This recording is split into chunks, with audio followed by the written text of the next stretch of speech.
and to aware the students about the time management and the cutoff of this examination. So the basic purpose of this online workshop is that the students and the candidates who are interested in the preparation of this examination, they should successfully qualify the examination as early as possible. So I welcome on behalf of our college all the participants in this online workshop. So uh, I hope that all the participants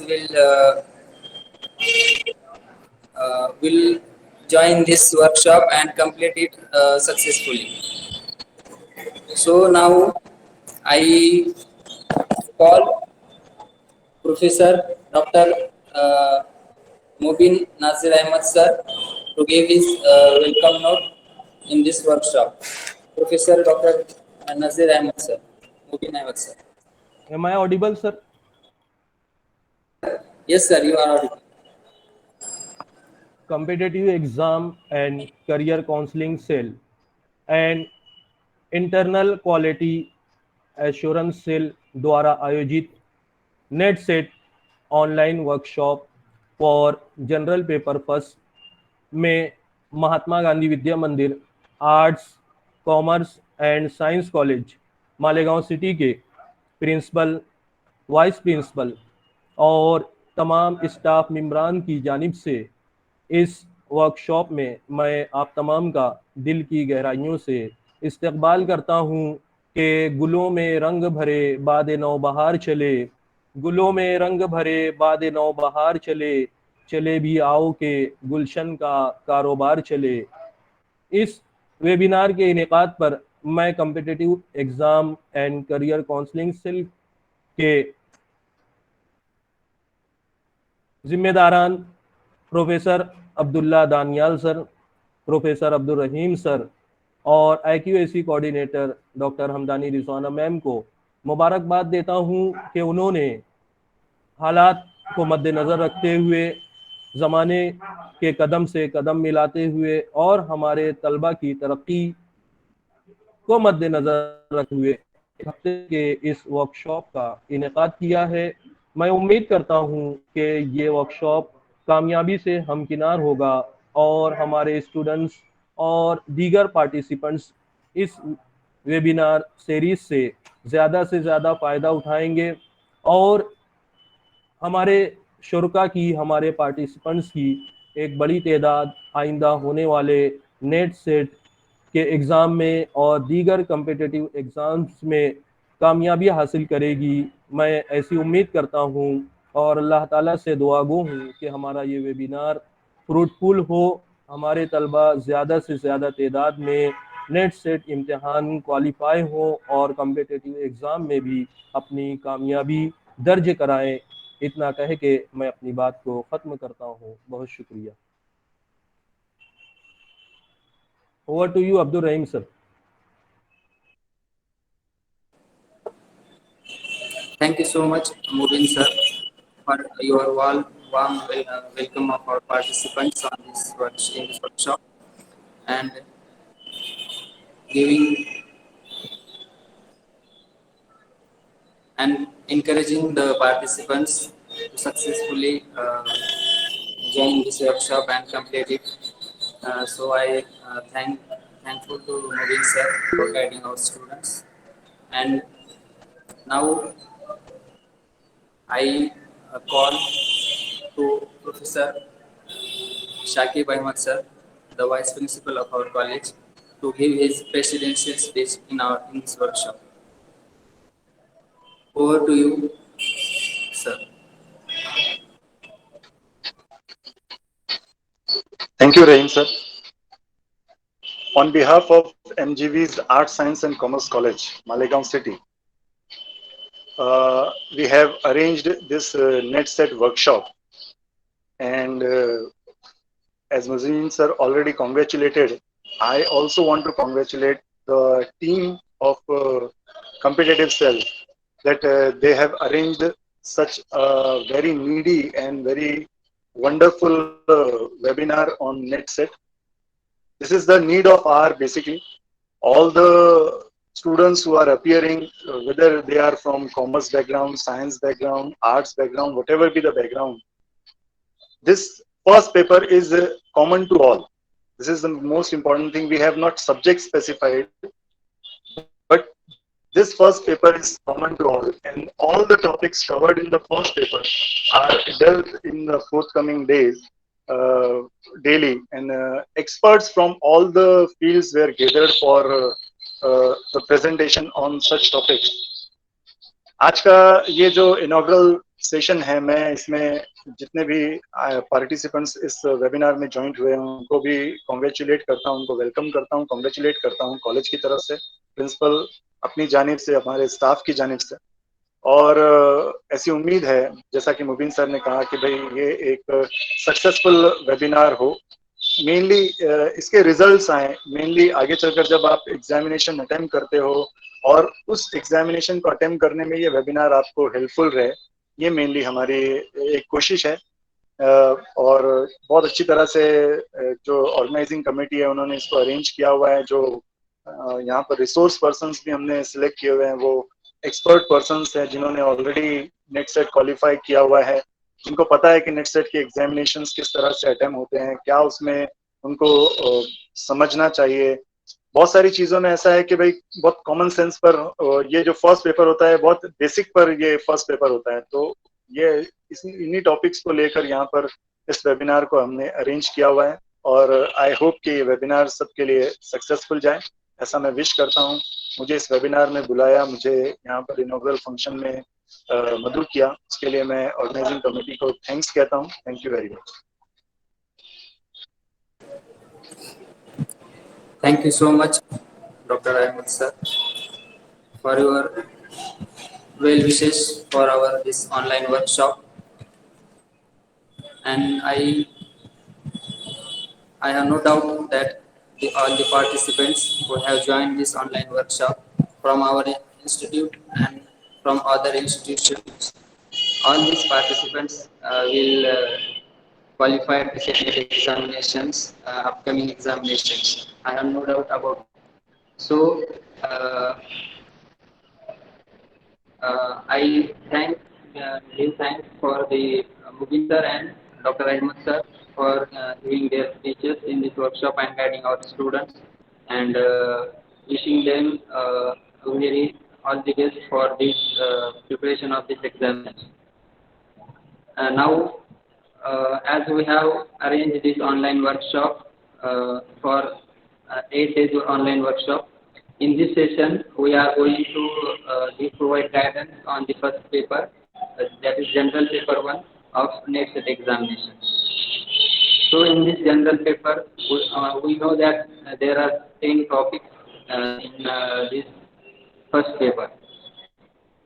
This first paper includes 10 topics in which research aptitude, teaching aptitude, environment, communication, ICT, logical reasoning, mathematical reasoning. All these topics are there, and all these topics we will provide guidance on each topic every day.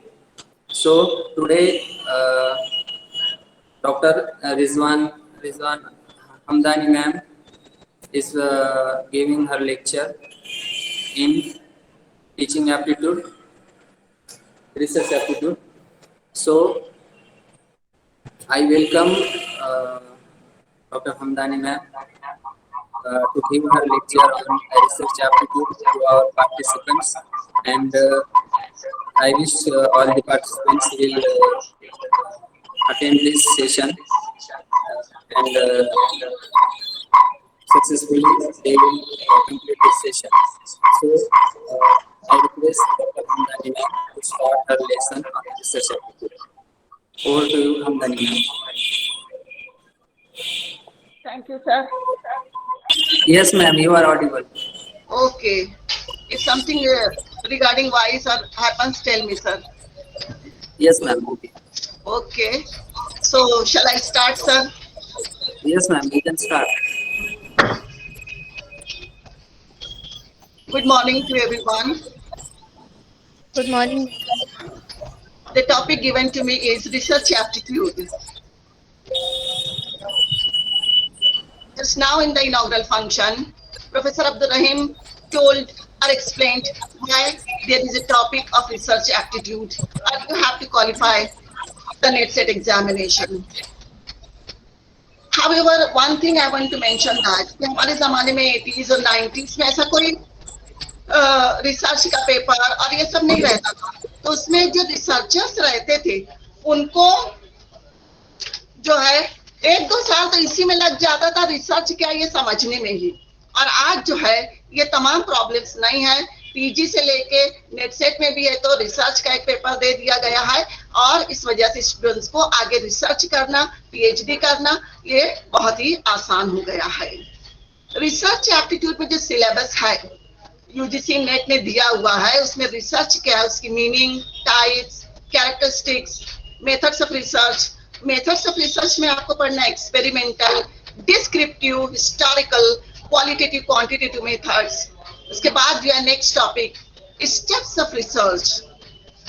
उसके बाद next thesis and article writing, उसकी formatting क्या रहेगी and style of referencing, application of ICT in research, research ethics.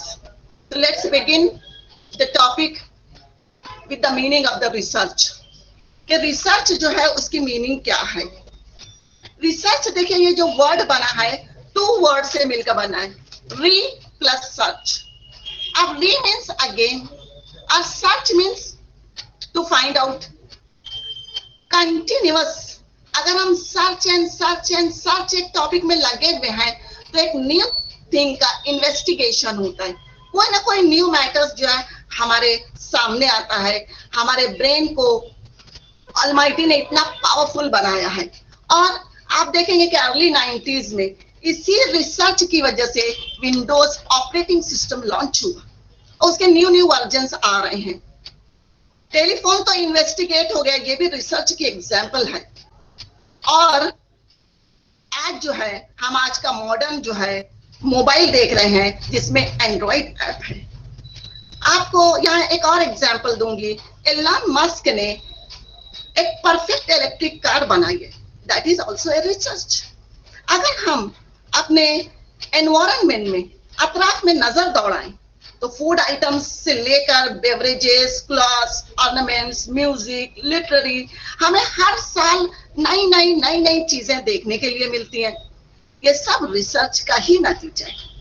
हम history, politics, geography, science, बहुत ढेर सारे subjects हैं, उनके सब सब्जेक्ट्स पढ़ते हैं। उसमें हम थियरीज की स्टडी करते हैं, लॉज की स्टडी करते हैं, प्रिंसिपल्स पढ़ते हैं। ये सब के सब बिकॉज ऑफ रिसर्च है। न्यूटन्स का लॉज ने जो दिया ये भी रिसर्च है। कोविड-19 में नया वैक्सीन बना ये भी रिसर्च है। तो रिसर्च का हाउएवर मैं एक बात यहाँ बताते चलूंगी कि research doesn't mean only a new investigation कि आप एक न्यू चीज इन्वेंट कर रहे हैं। इन्वेस्टिगेशन है, इनोवेशन है और research also means addition to new knowledge. जो ऑलरेडी एग्जिस्टिंग नॉलेज है उसमें न्यू एडिशन करना मीन्स रिसर्च। इसीलिए रिसर्च के बारे में कहा जाता है कि रिसर्च क्या है, तो क्रिटिकल सर्च है, इंक्वायरी है। इट्स एंडीवर टू डिस्कवर, ये कोशिश होती है कि हम डिस्कवर करें कुछ नई आइडियाज, कोई नई चीज, बट एक साइंटिफिक वे, एक साइंटिफिक वे से। ये कोर्स है, कोर्स मीन्स प्रोसेस है, एक पर्टिकुलर प्रोसेस के थ्रू जो है रिसर्च किया जाता है, इसीलिए एक कोर्स ऑफ क्रिटिकल इन्वेस्टिगेशन भी इसे कहा जाता है। अगर आप डिक्शनरीज में देखेंगे तो अलग अलग डिफरेंट मीनिंग दी गई है रिसर्च की। पहली मीनिंग ये है एन ऑर्गेनाइज्ड इंक्वायरी है। Organized inquiry means systematic inquiry है जो कि डिजाइंड है, यानी उसकी पर्टिकुलर प्लानिंग की गई है ताकि हम इंफॉर्मेशन गैदर करें टू सॉल्व अ प्रॉब्लम, एक प्रॉब्लम को सॉल्व करने के लिए। अब प्रॉब्लम क्या है और इसकी डेफिनेशन क्या, मीनिंग क्या, that I will discuss later on.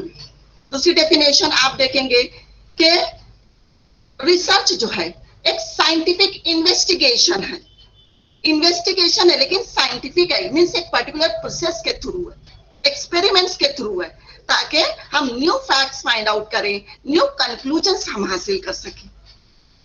उसके बाद जो है रिसर्च की अनदर डेफिनेशन, अनदर मीनिंग भी है कि सिस्टमाइज्ड एफर्ट है to gain new knowledge.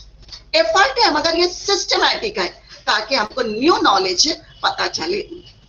Last जो है उसकी मीनिंग आप देखेंगे, एक केयरफुल इन्वेस्टिगेशन और इंक्वायरी है ताकि हम न्यू फैक्ट्स मालूम करें in any branch of knowledge. तो ये सब था रिसर्च की मीनिंग। तो रिसर्च की मीनिंग यही है कि केयरफुल इंक्वायरी है, ऑर्गेनाइज्ड बॉडी ऑफ नॉलेज है, इसमें न्यू फैक्ट्स हमको मालूम करते हैं, इसमें केयरफुल इन्वेस्टिगेशन होता है, और जब केयरफुल इन्वेस्टिगेशन होता है, इंक्वायरी होती है, साइंटिफिक वे से होता है, तो हमको न्यू फैक्ट्स पता चलते हैं और हमारी जो एग्जिस्टिंग नॉलेज है उसमें एडिशन होता है, उसे ही रिसर्च कहते हैं। इन तमाम के बेस पर जो है रिसर्च की यहाँ पर मैंने एक डेफिनेशन दिया हुआ है। आप कोई भी एक डेफिनेशन जो है रेफर कर सकते हैं as far as definition of research is concerned. So research की क्या मीनिंग है आपकी समझ में आ गया होगा। अब कैरेक्टरिस्टिक्स ऑफ रिसर्च, आप रिसर्च कर रहे हैं तो उसकी क्या कैरेक्टरिस्टिक होना चाहिए? सिस्टमैटिक होना चाहिए। सिस्टमैटिक मीन्स अगर आप डाटा कलेक्शन कर रहे हैं तो कैसे करेंगे, क्या सैंपल्स रहेगा, कितने लोगों का रहेगा, किस मेथड से करेंगे डाटा कलेक्शन, उसका एनालिसिस के लिए आप कौन सी मेथोडोलॉजी करेंगे, कैसे आप कंक्लूजन को पहुंचेंगे, कैसे रिपोर्ट राइटिंग आपकी रहेगी। ऐसा सिस्टमैटिक होना चाहिए, साइंटिफिक होना चाहिए। बहुत सारे रिसर्च ऐसे रहते हैं कि उस पर एक्सपेरिमेंट्स जो है वो जरूरी होते हैं और एक्सपेरिमेंट्स जो है वो लैब में किए जाते हैं, तो वो साइंटिफिक एक प्रोसेस से होता है। उसके बाद लॉजिकल होना चाहिए। लॉजिकल में से जिसके हम रीजन दे सके। अगर हम एक प्रिंसिपल बना रहे हैं, एक लॉ और एक थ्योरी प्रेजेंट कर रहे हैं, तो उसका परफेक्ट जो है वो लॉजिक, हम उसके रीजंस जो है हम प्रेजेंट करने की पोजीशन में होना चाहिए। एम्पिरिकल होना चाहिए। एम्पिरिकल मीन्स एक्चुअल फैक्ट्स पर होना चाहिए। ऐसा नहीं कि आप सर्वे पर गए और कुछ भी इंफॉर्मेशन आपने फिलअप कर दिया और उसके बेस पे आपने कंक्लूजन दे दिया और कहा कि रिसर्च हो गया। That is not a research. Empirical होना चाहिए, फैक्ट्स पर उसका बेस होना चाहिए, वेरीफाइएबल होना चाहिए। यानी आप कभी भी जो है या कोई भी पर्सन जो है उसके डाटा को, उसके आउटकम को, उसके सोर्सेस को जो है वेरीफाई कर सके। तो रिसर्च की कैरेक्टरिस्टिक जो है सिस्टमैटिक, साइंटिफिक, लॉजिकल, एम्पिरिकल और वेरीफाइएबल होना चाहिए। नेक्स्ट आपका टॉपिक है टाइप्स ऑफ रिसर्च। पहली टाइप जो है प्योर रिसर्च, इसे फंडामेंटल रिसर्च भी कहते हैं, बेसिक रिसर्च भी कहते हैं। अब फंडामेंटल रिसर्च जो है उसमें न्यू थ्योरीज, न्यू लॉज और न्यू प्रिंसिपल्स डेवलप किए जाते हैं। हम art science, commerce, political science में बहुत सारे लॉज पढ़ते हैं, प्रिंसिपल्स पढ़ते हैं, थियरीज पढ़ते हैं। वो सब जो है फंडामेंटल रिसर्च है। तो फंडामेंटल रिसर्च जो है इसमें new theories, new principles, new laws जो है डेवलप किए जाते हैं। उसके बाद जो है अप्लाइड रिसर्च। अप्लाइड रिसर्च जो है तो प्योर रिसर्च डिस्कवर करता है प्रिंसिपल्स को, लॉज को, और अप्लाइड रिसर्च में जो है उस लॉ का, उस प्रिंसिपल का एप्लीकेशन किया जाता है तो सॉल्व एन इमीडिएट प्रॉब्लम। कोई भी प्रॉब्लम आया तो उसका सॉल्यूशन जो है वो हम अप्लाइड रिसर्च के जरिए कर सकते हैं। For example, why demand has decreased during covid period. Demand क्यों कम हो गया? अब कम हुआ तो उसका सॉल्यूशन क्या रहेगा? इसके लिए उस डिमांड को बढ़ाने के लिए इकोनॉमिक्स ने, मार्केटिंग रिसर्च ने, बिजनेस लॉज ने बहुत सारे लॉज दिए हैं, रूल्स दिए हैं और उसका एप्लीकेशन करते हुए हम डिमांड को बढ़ा सकते हैं। उसके बाद एक्शन रिसर्च। एक्शन रिसर्च में जो है डायरेक्ट एक्शन होता है और ये बहुत ही वेल प्लान्ड वे से होता है किसी भी प्रॉब्लम को सॉल्व करने के लिए। For example, problems concerning teaching, या to solve the problem of literacy rate of India. India की लिटरेसी रेट को अगर बढ़ाना है, 100% करना है, तो उसके लिए एक्शन रिसर्च होता है। गवर्नमेंट जो है फेज वाइज में जो है उसका एक्शन स्टेप्स लेती है, first phase, second phase, third phase, fourth phase, इस तरीके से जो है उसमें एक्शन लिया जाता है। फर्स्ट फेज में जो है उसे प्लान्ड वे से, सिस्टमेटिक वे से लॉन्च किया जाता है। सेकंड फेज में जो है उसके जो है रिजल्ट्स जो है उसका एनालिसिस किया जाता है, उसमें मॉडिफिकेशन किया जाता है और फिर उसे लॉन्च किया जाता है। थर्ड फेज में फिर उसे, तो जब तक 100% लिटरेसी नहीं अचीव होगी, न्यू प्लान्स जो है के जरिए जो है एप्लीकेशन करते रहेंगे, तो इसे हम एक्शन रिसर्च कहेंगे। उसके बाद इवैल्यूएशन रिसर्च। इवैल्यूएशन रिसर्च जो है में हम किसी भी चीज का जो है हम इवैल्यूएशन करते हैं, उसकी जांच करते हैं कि ये लॉ, ये थ्योरी करेक्ट है या नहीं है। उसके बाद जो है एक्सपेरिमेंटल रिसर्च। एक्सपेरिमेंटल रिसर्च जो है ये वो स्टडी है जो स्ट्रिक्टली जो है साइंटिफिक रिसर्च से ताल्लुक रखती है। इसमें हाइपोथेसिस होते हैं, वेरिएबल्स होते हैं और उसको मैनिपुलेट करते हुए जो है एक पर्टिकुलर कंक्लूजन तक पहुंचा जाता है। फॉर एग्जांपल, बहुत सारी ड्रग्स बनाई जाती हैं तो उसके पर्टिकुलर डोसेस होते हैं, तो उसका रिसर्च में एक्सपेरिमेंट किया जाता है लैब में और उसके बाद जो है उसके कंक्लूजन्स लाए जाते हैं कि इतना डोज दिया जाना चाहिए। अगर चिकनगुनिया हो गया तो कोविड-19 है तो इतना डोज दिया जाना चाहिए। इस तरीके से जो है एक्सपेरिमेंट रिसर्च जो है मेडिकल साइंसेस जो है उसमें बहुत ही पॉपुलर है। उसके बाद ऑब्जर्वेशन रिसर्च। ऑब्जर्वेशन रिसर्च जो है ये एक क्वालिटेटिव रिसर्च है। इसमें रिसर्चर जो है ऑब्जर्व करता है the behaviour of natural situations. For example, use of electronic device among different age groups. कि अगर इलेक्ट्रॉनिक डिवाइस में अगर मोबाइल दे दिया जाए एंड्रॉइड ऐप वाला, तो वो चिल्ड्रन के लिए कितना यूजफुल है, उसमें क्या क्या एप्स होना चाहिए, यंगस्टर्स के लिए क्या क्या होना चाहिए, ओल्ड एज के पीपल यूज कर रहे हैं तो उसमें कौन कौन से एप्स होना चाहिए, ये ऑब्जर्वेशन के जरिए जो है फाइंड आउट किया जाता है। उसके बाद जो है ex post facto research. It is also known as after the fact of the research. इसमें इन्वेस्टिगेशन शुरू होता है after the fact is known. For example, कोविड-19 शुरू हो गया, ये पता चला कि ये एक बीमारी और ये फला किस्म की है, उसके बाद जो है उसका वैक्सीन बनाने के लिए जो है उस पर जो है रिसर्च शुरू हुआ। नेक्स्ट जो है व्हाई टू रिसर्च। इस कॉम्पिटिटिव एरा में और वर्ल्ड में अगर हमें सक्सेस होना है तो research is compulsory.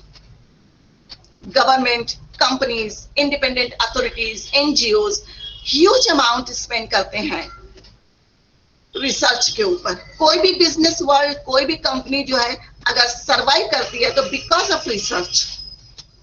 For example, मैं यहाँ पे एक एग्जांपल देना चाहूंगी कि कोडैक कैमरा था और जापान की कंपनी थी और 98% ऑफ मार्केट पर इसका कब्जा था, लेकिन उसने कोई रिसर्च नहीं किया। तो आप देखिए मोबाइल में कैमरे आ गए और कोडैक का मार्केट टोटली खत्म हो गए। तो कोई भी कंपनी है, कोई भी प्रोडक्ट लॉन्च करने से पहले, अपना प्रोजेक्ट शुरू करने से पहले रिसर्च करवाती है।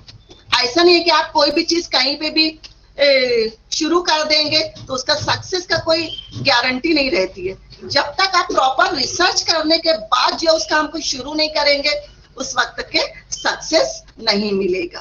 तो research is very important in each and every field of life. अब एक रिसर्चर अगर रिसर्च कर रहा है तो उसके सामने सर्टेन ऑब्जेक्टिव्स होते हैं टू अचीव न्यू इनसाइट। हमको न्यू अवेयरनेस मिले, न्यू अंडरस्टैंडिंग आए। For example, corona virus and gig economic development के कोविड-19 की वजह से जो है सर्वे किया गया, रिसर्च किया गया, तो ये कंक्लूजन आया कि जो गिग इकोनॉमी थी, टेम्पररी जो वर्कर्स थे, उनका बहुत ज्यादा डिमांड बढ़ गया। रिसर्च का ऑब्जेक्टिव होना चाहिए to develop a new theory. देखिए इससे पहले जो है चिकनगुनिया की बीमारी फैली थी, तो उसमें एक अमेरिकन डॉक्टर जो कि साइंटिस्ट भी था, तो उसने बहुत सारा रिसर्च किया कि किडनी फेलियर इतनी क्यों हो रही है। तो उसने ये फाइंड आउट किया और ये बताया कि चिकनगुनिया के वक्त जो है बहुत एक्सेसिव डोसेस दिए गए थे, और उस एक्सेसिव डोसेस की वजह से इतने ढेर सारे लोगों की किडनी जो है वो फेल हो रही है। नेक्स्ट ऑब्जेक्टिव जो है टू जनरलाइज द प्रिंसिपल।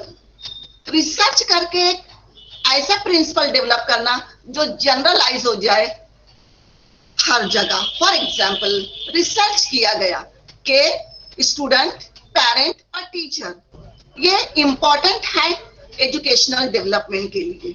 अगर सिर्फ टीचर और स्टूडेंट की एफर्ट्स है तो क्या है, लेकिन अगर पेरेंट्स का भी कंट्रीब्यूशन हो जाए तो स्टूडेंट का डेवलपमेंट कितना फास्ट होता है, इस पर रिसर्च किया गया और ये जनरल प्रिंसिपल बनाया गया कि पेरेंट्स कंट्रीब्यूशन बहुत नेसेसरी है, रिस्पॉन्सिबल है फॉर स्टूडेंट्स डेवलपमेंट। रिसर्च में जो है रिसर्च डिटरमिन करता है रिलेशनशिप बिटवीन टू वेरिएबल्स। देखिए जब भी हम हाइपोथेसिस हमारी फाइनल करते हैं तो उस वक्त है तो वेरिएबल्स होते हैं, टू वेरिएबल्स और मोर देन टू वेरिएबल्स के दरमियान ही हम रिलेशनशिप बताते हैं। For example mother's literacy and child education, कि एक मदर की लिटरेसी, उसका एजुकेटेड होने का एक चाइल्ड के एजुकेशन पे क्या इम्पैक्ट है। तो चाइल्ड एजुकेशन जो है ये जो है डिपेंडेंट वेरिएबल है और मदर्स लिटरेसी जो है ये इंडिपेंडेंट है। और इस तरीके से क्वेश्चनर बना के उसका सर्वे करके डाटा कलेक्ट करके एनालिसिस करके जो है ये इन दोनों वेरिएबल्स के दरमियान जो है एक रिलेशनशिप बताया जाता है। इट में बी पॉजिटिव और इट में बी निगेटिव। तो रिसर्च के जनरल ऑब्जेक्टिव्स हैं to achieve new insight, develop new theory, generalize the principle, determine relation between two variables। अब रिसर्च के मेथड्स, आपने एक टॉपिक फाइनलाइज कर दिया है, आप किसी भी स्ट्रीम से ताल्लुक रखते हो तो आपका रिसर्च जो है किस मोड में चलने वाला है, क्या मेथड आप यूज करने वाले हैं। तो रिसर्च के मेथड्स में आपको जो स्टडी करना है एक्सपेरिमेंटल रिसर्च।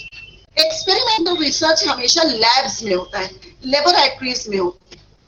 फॉर एग्जांपल कोविड-19 का वैक्सीन अगर हमें बनाना है तो लेबोरेटरीज में साइंटिस्ट को काम करना पड़ेगा। उसके बाद डिस्क्रिप्टिव रिसर्च। डिस्क्रिप्टिव रिसर्च में इसमें किसी भी बात को जो है डिस्क्राइब किया जाता है और इसके जो कैरेक्टरिस्टिक या वेरिएबल्स होते हैं, for example how, how much, what, when, where, इस तरीके के क्वेश्चन के जरिए जो है किसी भी चीज को बताया जाता है। फॉर एग्जांपल अगर एक प्रोड्यूसर अगर वो कहीं भी इन्वेस्टमेंट करना चाहता है तो भाई उसे हाउ मच अमाउंट, कितना इन्वेस्टमेंट के लिए लगेगा, उसका प्रोजेक्ट स्मॉल स्केल का है कि मीडियम है कि लार्ज स्केल का है, और कब उसे शुरू करना चाहिए, कहाँ पे उसे अपना प्रोजेक्ट लॉन्च करना चाहिए, ये तमाम बातों को सामने रखते मैम आपकी आवाज ब्रेक हो रही है, वॉइस ब्रेक हो रहा है। हेलो हाँ मैम आवाज ब्रेक हो रही थी। Okay okay sir. हाँ हाँ अभी आ रहा है, ठीक है, okay ma'am. Descriptive still breaking ma'am. Okay sir, is it okay? Continue ma'am, continue. Okay okay okay, thank you. हाँ, तो इस तरीके से उसमें किसी भी चीज को डिस्क्राइब किया जाता है डिस्क्रिप्टिव रिसर्च में। हिस्टोरिकल रिसर्च, हिस्टोरिकल रिसर्च को हिस्टोरियंस, हिस्टोरिकल रिसर्च ब्रेकिंग हो रहा है मैम। स्टिल हेलो, आवाज वॉइस बिल्कुल ब्रेक सही हो आ रही रहा है। है। सही है वॉइस, नहीं Is सही it आ रही है आवाज। सही आ रही है आवाज। Okay, is it okay now? Yes ma'am. Hello, yes ma'am. Okay. So historical research जो है वो हिस्टोरियंस करते हैं और हिस्टोरियंस जो है पर्टिकुलर टेक्निक्स यूज करते हैं और गाइडलाइंस को यूज करते हैं। फॉर एग्जाम्पल उनको कोई भी हिस्टोरिकल इवेंट के बारे में रिसर्च करना है, for example war, first world war, second world war, कोई भी रिवोल्यूशन आया, for example industrial revolution, pandemic आ जाता है, अभी जैसे कोविड-19 है, ड्रॉट आया, फ्लड आया, रिसेशन आया, तो इसके बारे में हिस्टोरियंस जो है बहुत ढेर सारी टेक्निक्स और टेक्नोलॉजीज को यूज करते हैं। फॉर एग्जाम्पल ओरल और रिटर्न टेस्टिमोनी को यूज करते हैं, पब्लिक रिकॉर्ड्स को यूज करते हैं, गवर्नमेंट के लीगल डॉक्यूमेंट्स को देखते हैं, मीटिंग्स है, न्यूज़पेपर्स है, डायरीज है, लेटर्स है, एयरक्राफ्ट्स है, पोस्टर्स है, फोटोग्राफ्स है, ड्राइंग्स है, पेपर्स है, इन तमाम टेक्निक्स का इस्तेमाल करते हुए वो इंफॉर्मेशन को कलेक्ट करते हैं और इस तरीके से जो है वो अपने हिस्टोरिकल रिसर्च करते हैं। फॉर एग्जांपल इजिप्ट में पैलेसेस ऑफ फेरोज है और फेरोज की ममीज है, तो ये हिस्टोरियंस ने पूरा उसका इन्वेस्टिगेशन करके जो है उसके बारे में पूरी इंफॉर्मेशन दी है। इसी तरीके से इंडिया में हिस्ट्री के बारे में जितनी भी इंफॉर्मेशन है, मोहनजोदाड़ो है, हड़प्पा है, ये सिविलाइजेशन का, ये हिस्टोरियंस है उस जमाने के तमाम पेंटिंग्स, फोटोग्राफ्स, लेटर्स, डायरीज और जो भी उस वक्त के रिटर्न डॉक्यूमेंट्स थे, टेस्टिमनीज थी, उसको देखकर हिस्टोरियंस जो है हिस्टोरिकल रिसर्च करते हैं। उसके बाद क्वालिटेटिव रिसर्च। क्वालिटेटिव रिसर्च जो है इसमें इंफॉर्मेशन जो है वो in the form of qualitative data होती है। फॉर एग्जाम्पल हम चाहे इंटरव्यू ले रहे हो, डिस्कशन कर रहे हैं, टेक्स्ट एनालिसिस है, कोई भी चीज हो, लेकिन उसे हम डिस्क्राइब करते हैं, नंबर्स में नहीं लिखते हैं। फॉर एग्जाम्पल क्लास में एक टीचर ने एक एस्से राइटिंग का कंपटीशन लिया और उसमें वहां पे वो सब चेक करने के बाद ग्रामर, स्पेलिंग, पंक्चुएशन सब चेक करने के बाद वो उस पर कॉमेंट दे रहे हैं एक लाइन में, तो वो क्वालिटेटिव रिसर्च रहेगा। लेकिन अगर वो उसमें मार्क्स दे देता है तो वो क्वांटिटेटिव रिसर्च हो जाता है कि कोविड-19 में कितने लोग जो है, कितने बच्चे जो है उनकी डेथ हुई, कितने यंगस्टर्स की हुई, कितने ओल्ड एज की हुई और किस स्टेट में कितना वैक्सीन दिया गया। अगर हम डाटा के फॉर्म में अगर कर रहे हैं अपना रिसर्च तो वो क्वांटिटेटिव रिसर्च रहेगा। अगर डिस्क्रिप्टिव है, हम किसी भी चीज को जो है डिस्क्राइब कर रहे हैं तो वो क्या रहेगा, क्वालिटेटिव रिसर्च रहेगा। उसके बाद steps of research. Steps of research में पहला स्टेप जो है identifying the problem, most important है। ये आ गया यानी आपको सब कुछ आ गया। Reviewing literature, setting research questions, objectives and hypothesis, preparing research design, collecting data, processing and analysing data, writing the report. अब मैं सबसे पहले फर्स्ट पॉइंट पर डिस्कशन करूंगी, आइडेंटिफाइंग द प्रॉब्लम। रिसर्च में सबसे अहम चीज जो होती है रिसर्च प्रॉब्लम को आइडेंटिफाई करना, और लोग समझते हैं कि ये बहुत मुश्किल चीज है। प्रॉब्लम तो हर जगह और कदम कदम पर है। आप अपने अतराफ में नजर दौड़ाएंगे तो ये दुनिया प्रॉब्लम से घिरी नजर आएगी। स्कूल हो, कॉलेज हो, टीचर्स हो, एग्जामिनेशन हो, कोविड-19 हो, ऑनलाइन टीचिंग हो, ऑफलाइन टीचिंग हो, मार्केटिंग हो, बिजनेस हो, कमोडिटी का सेल हो, डिमांड हो, सप्लाई हो, हर जगह प्रॉब्लम है। और एक प्रॉब्लम सॉल्व नहीं होता कि दूसरा प्रॉब्लम आ जाता है। अब एक मैं बहुत आसान से आपको एग्जांपल दूंगी। औरत मीन्स वुमेन। वुमेन के बारे में अल्लामा इकबाल ने कहा है कि वजूद इस रंग से है तस्वीर कायनात में रंग, के इसी औरत की वजह से पूरे ग्लोब में जो है रौनक है, खुशियां हैं। लेकिन इसी औरत को देखा जाए तो बहुत सारे प्रॉब्लम्स में घिरी हुई है। For example problem of slum women, problem of educated women, problem of working women, problem of single mother, problem of illiterate mother, mother and child education. तो एक अगर आप वुमेन को ही अगर ले लें तो आपको बहुत सारे प्रॉब्लम्स मिलेंगे, और यही प्रॉब्लम जो है आपका रिसर्च जो है इसी पर बेस्ड रहेगा। इसी तरीके से ऑनलाइन एजुकेशन कोई ले ले तो उसमें आपको बहुत सारे प्रॉब्लम्स नजर आएंगे। कोविड-19 को लेकर आपके सामने हजारों प्रॉब्लम्स आएंगे। कोविड-19 and gig economy, covid and demand, covid and supply, covid and business, covid and restaurant, covid and migration, covid and immigrants problem. ऐसे ढेर सारी चीजें जो है, प्रॉब्लम्स जो है आपको कोविड-19 को लेकर आएंगे। So selection of problem is not the first step in research, but identification of problem is first step in research. कि आपने कौन से प्रॉब्लम को आइडेंटिफाई किया। इस तरीके से रिसर्च प्रॉब्लम और रिसर्च का टॉपिक जो है वो सिनोनिम्स नहीं है बल्कि इंक्लूसिव है। For example development of slum women, ये आपका टॉपिक हुआ, लेकिन प्रॉब्लम जो है वो बहुत ब्रॉडर सेंस में जाएगा। तो टाइटल जो है एक वर्बल स्टेटमेंट है, लेकिन अब प्रॉब्लम आप करेंगे तो प्रॉब्लम आएगा socio economic condition of slum women, quality of life of slum women. तो इस तरीके से जो है आप उसमें जो है बहुत सारे प्रॉब्लम्स को स्लम वुमेन के आइडेंटिफाई कर सकते हैं।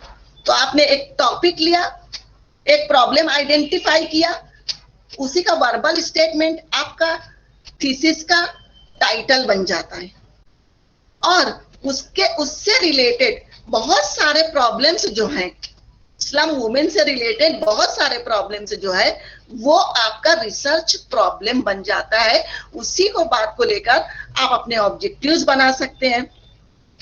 थीसिस के रिसर्च के ऑब्जेक्टिव्स रहेंगे, वही आपका इंपॉर्टेंस या सिग्निफिकेंस ऑफ द थीसिस हो जाएगा।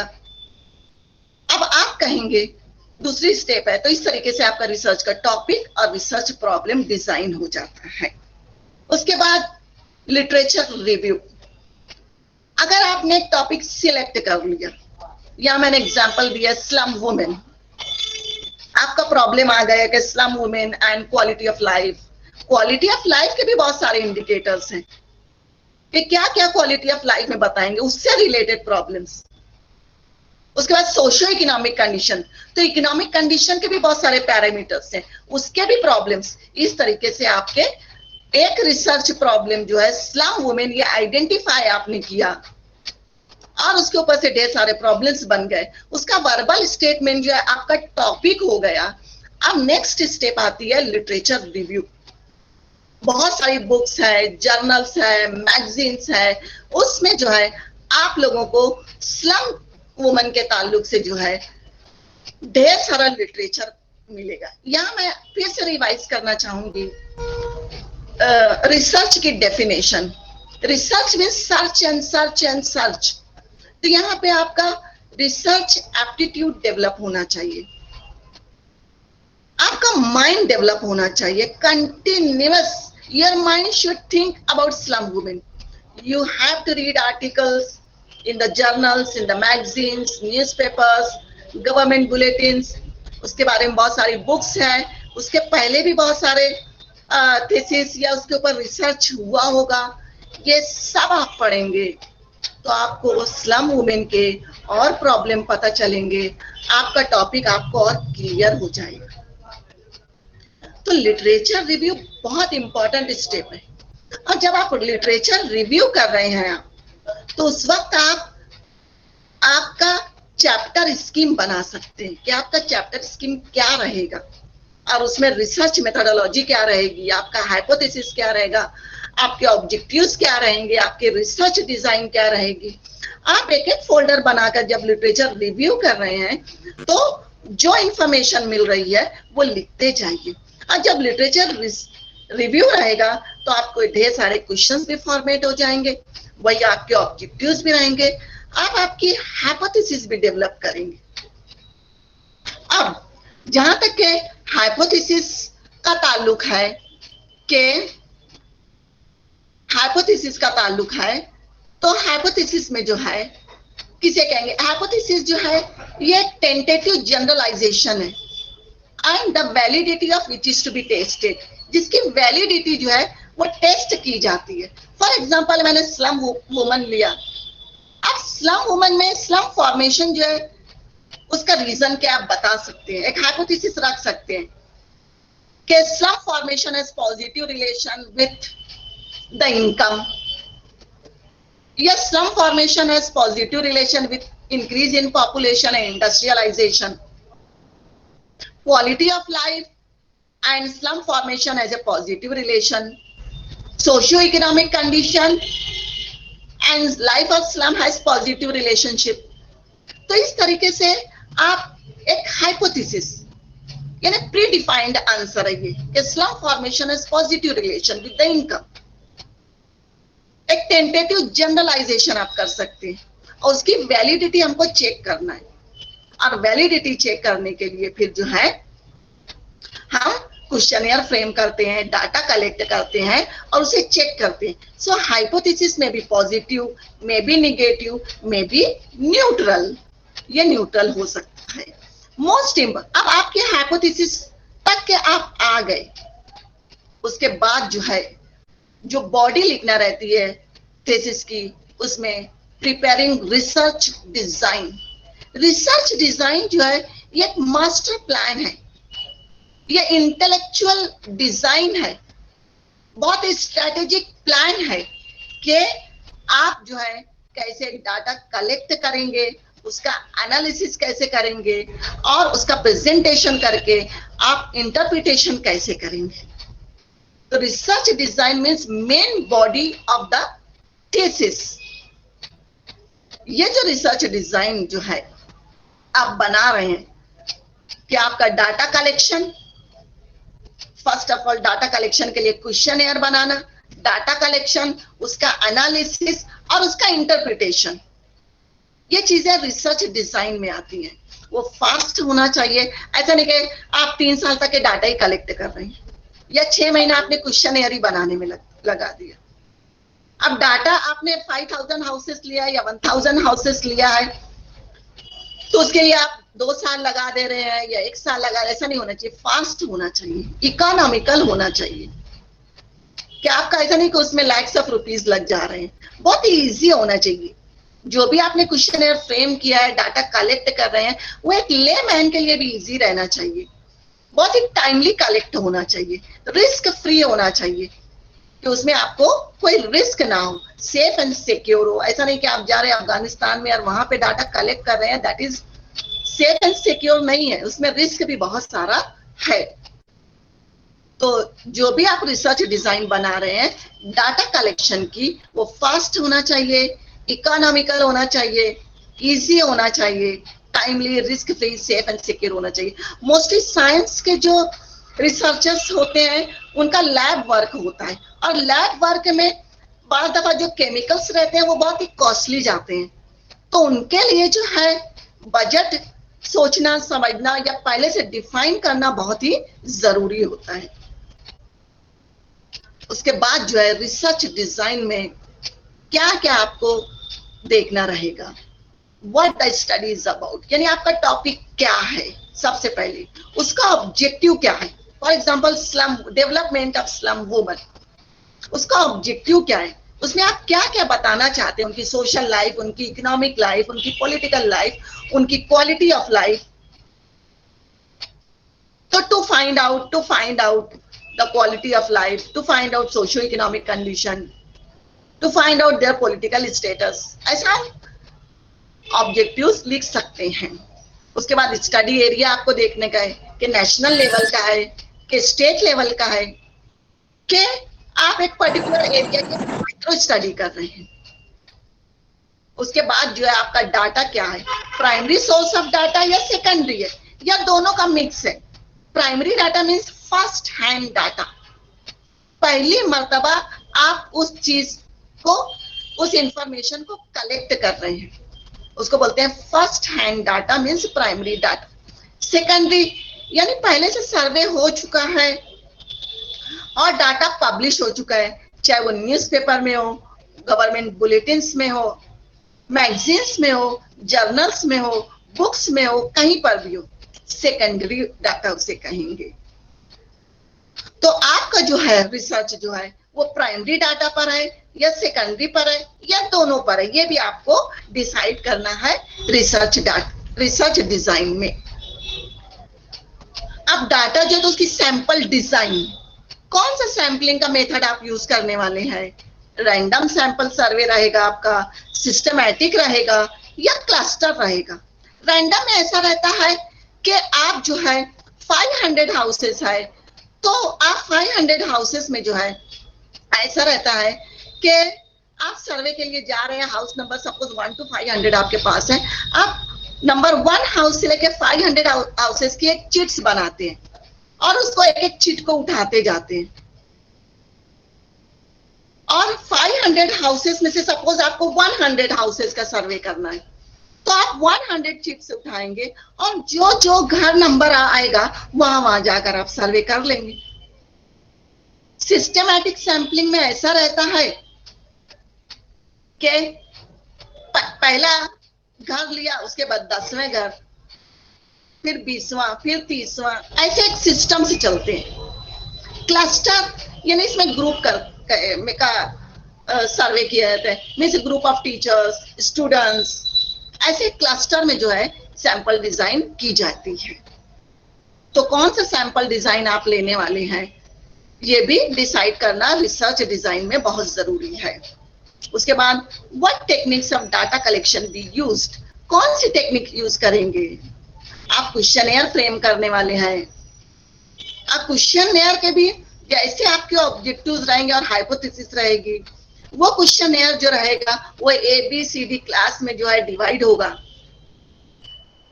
आप इंटरव्यू मेथड यूज करने वाले हैं, आप सर्वे के लिए जाने वाले हैं या आप सिर्फ ऑब्जर्वेशन करके लिखने वाले हैं या साइंस वगैरह का कोई टेस्ट लेने वाले हैं आप, तो डाटा कलेक्शन में जो है कौन सी टेक्निक यूज कर रहे हैं? हाउ, अब डाटा जमा हो गया तो how will be the data analysed? Data analysis के लिए आपके पास हाइपोथेसिस होना चाहिए और डाटा एनालिसिस के लिए स्पेशल जो है बहुत सारे जो है सॉफ्टवेयर्स हैं, उसके थ्रू जो है आप डाटा का एनालिसिस करके अपनी हाइपोथेसिस को टेस्ट कर सकते हैं। और उसके बाद की स्टेप जो है वो रिपोर्ट राइटिंग की है। रिपोर्ट राइटिंग में जो है बहुत सारे स्टाइल्स हैं, फॉर एग्जांपल APA स्टाइल है, शिकागो है, हार्वर्ड है, MLA स्टाइल है। मोस्टली इंडिया में जो है हम APA स्टाइल को फॉलो करते हैं, अमेरिकन साइकोलॉजिकल एसोसिएशन, इस स्टाइल को हम फॉलो करते हैं। शिकागो है, हार्वर्ड है, ये सब बिजनेस फॉर्म्स यूज करती हैं। और दूसरा मॉडर्न लैंग्वेज एसोसिएशन है, ये भी इंडिया में बहुत यूज नहीं होता। इंडिया में जो है APA स्टाइल जो है उसके थ्रू जो है हम अपनी रिपोर्ट जो है लिखते हैं। अब जब हम रिसर्च डिजाइन बना रहे हैं तो आपको कौन से स्टेप्स पर ध्यान देना चाहिए? What are you doing this research? इस रिसर्च में आप क्या कर रहे हैं,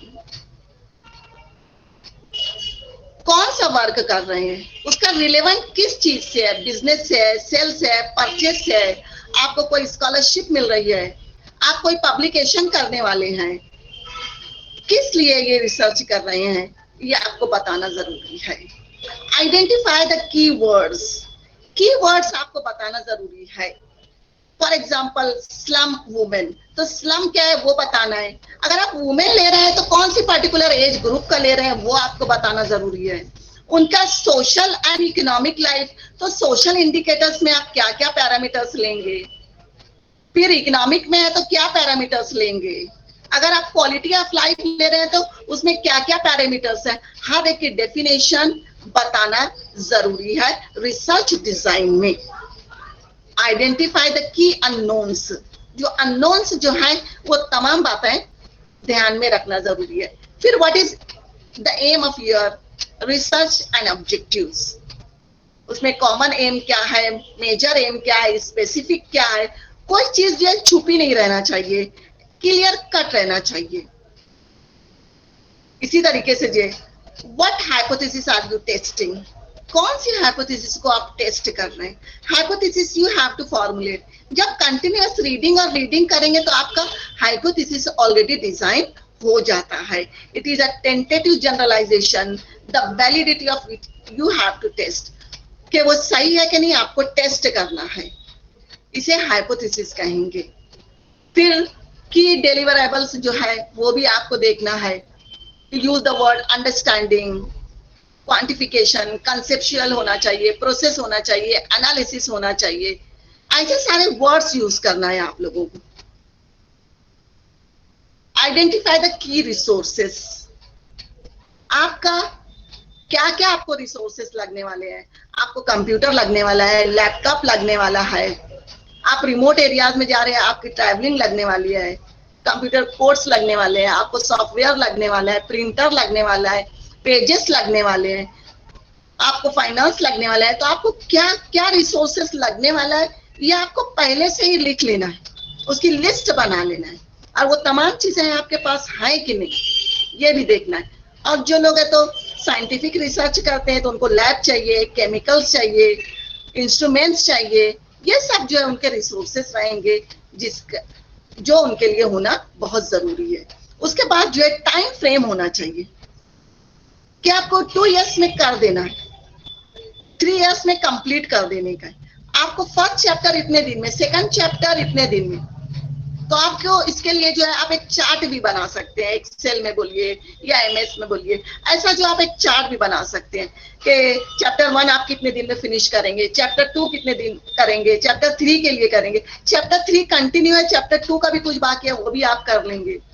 इस तरीके से टाइम फ्रेम बहुत देना बहुत जरूरी है कि आप कब और कितने वक्त में क्या करने वाले हैं। अदरवाइज आपका रिसर्च जो है वो कंप्लीट होने वाला नहीं है, 5-7 साल ऐसे ही चले जाते हैं।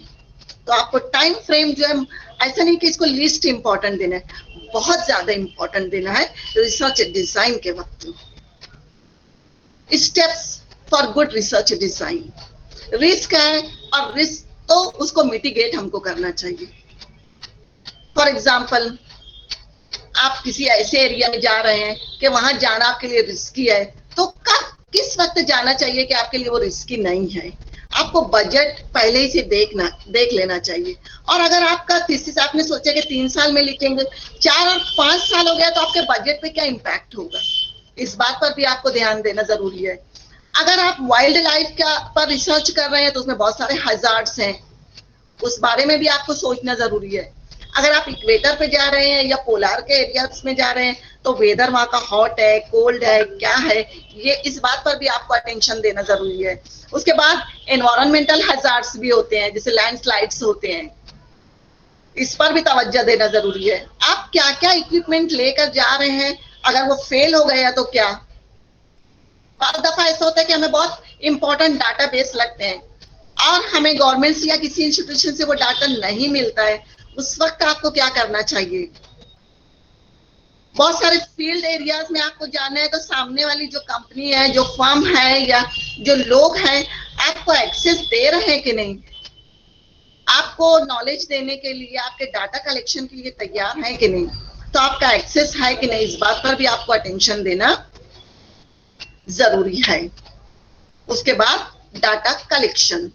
आपका डाटा जो है कलेक्शन हो गया, प्राइमरी सोर्स हो गया, सेकेंडरी सोर्स हो गया, उसमें कॉस्ट और टाइम आप तमाम चीजें देखकर जो है आपने अपने डाटा को कलेक्ट कर लिया। उसके बाद जो है डाटा का एनालिसिस किया जाता है, उसको प्रोसेस किया जाता है।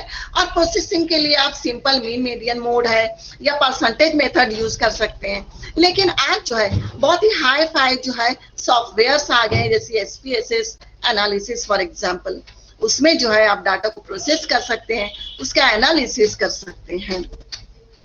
उसके बाद जो है अब आपका जो है पूरा सारा डाटा कलेक्शन हो गया, आपका एनालिसिस हो गया। अब रिसर्च जो है उसकी आपको रिपोर्ट लिखने का है, तो उसके लिए भी एक पर्टिकुलर फॉर्मेट होता है कि आप लिख रहे हैं कोई भी स्टाइल में टाइप कर दिए या बुक बाइंडिंग कर दिया, ऐसा नहीं रहता है। उसके लिए भी एक स्टैंडर्ड फॉर्मेट दिया गया है, उसमें फ्रंट मैटर, बॉडी मैटर और एंड मैटर होता है। अब जो फ्रंट पेज जो होता है थीसिस राइटिंग में, आर्टिकल्स में तो ऐसा बहुत बाइंडिंग नहीं होती है, तो उसमें तो आपको सिर्फ बॉडी आर्टिकल की देखना रहती है कि उसमें आपका क्या क्या आइटम्स रहना चाहिए, किस बात पर आपको अटेंशन देना है। और आर्टिकल राइटिंग जो है ये miniature picture of the thesis है। तो थीसिस जो है आपका तमाम डाटा कलेक्ट हो गया, राइटिंग वर्क हो गया, आप उसको प्रेजेंट कैसे करेंगे। तो फ्रंट मैटर में फर्स्ट पेज जो होता है जिसे हम कवर पेज कहते हैं, कवर पेज जो है और बैक कवर पेज, 2 पेजेस होते हैं थीसिस राइटिंग में, उसके फॉर्मेटिंग में। ये एक्सटर्नल पर्सनालिटी है, तो ये बहुत ही अट्रैक्टिव होना चाहिए, गोल्डन एम्बॉइसिंग होना चाहिए, और इसका थिकनेस जो होना चाहिए 330 GSM होना चाहिए। GSM मीन्स उसका फुल फॉर्म जो है ग्राम्स पर स्क्वायर मीटर होना चाहिए। और इसका टाइटल फॉन्ट जो होना चाहिए वो 16 to 18 होना चाहिए। अब उसके कवर पेज में जो है आप क्या क्या लिखेंगे, टाइटल ऑफ द थीसिस, क्या टाइटल है। तो टाइटल में सबसे पहले जो है for example slum women, development of slum women. उसके बाद next, a thesis submitted to the faculty of, कौन सी फैकल्टी ऑफ, साइंस है, ह्यूमैनिटीज है, आर्ट्स है, कॉमर्स एंड मैनेजमेंट है, जो भी फैकल्टी है वो। और उसके बाद यूनिवर्सिटी का नाम, यहाँ पर मैंने नाम लिखा है सावित्रीबाई फुले पुणे यूनिवर्सिटी, यूनिवर्सिटी का आप नाम लिखिए। So a thesis submitted to the Faculty of Humanities, Savitribai Phule Pune University, Pune, for the degree of Doctor of Philosophy in Economics, in Commerce and Management, जो भी आपका की ब्रांच होगी वो, अंडर द गाइडेंस ऑफ। यहाँ पर आपको आपके गाइड का नाम लिखने का है, उनकी डिग्री लिखने का है और उनके कॉलेज का नाम लिखने का है, under the guidance of. Guide का नाम लिखने के बाद जो है आपको अपना नाम लिखने का है, रिसर्चर का नाम लिखने का है। अगर आप कहीं पढ़ा रहे हैं, टीचर हैं, प्रोफेसर हैं, कहीं पर भी है तो वहां, लेकिन आप पीएचडी की थीसिस में जो है आप एक रिसर्चर है, आप एक स्टूडेंट है, तो नेम ऑफ द रिसर्चर आना चाहिए, आपका नाम आना चाहिए। फिर रिसर्च सेंटर, आप डायरेक्ट यूनिवर्सिटी से कर रहे हैं या किसी कॉलेज का रिसर्च सेंटर है तो उस कॉलेज का रिसर्च सेंटर का नाम लिखिए, कॉलेज का नाम लिखिए, उसका एड्रेस लिखिए, और लास्ट में month and year of submission होना चाहिए। तो ये आपका कवर पेज हो गया जो कि एक्सटर्नल बॉडी है। उसके बाद जो है नेक्स्ट पेज जो रहेगा वो कवर पेज की सिर्फ एक कॉपी रहेगी, आप डाल दीजिए। जितने भी पेजेस अब आपका अंदर जाएगा वो A4 साइज पेपर होना चाहिए, रॉयल एग्जीक्यूटिव होना चाहिए और सुपेरियर देन दिस होना चाहिए। और अंदर जो बॉडी आप लिख रहे हैं उसकी फॉन्ट साइज 12 होना चाहिए। तो हमारा कवर पेज हो गया, टाइटल पेज हो गया, अंदर का एक पेज सेम टाइटल पेज हम फिर से लगा देंगे। नेक्स्ट पेज सर्टिफिकेट रहेगा।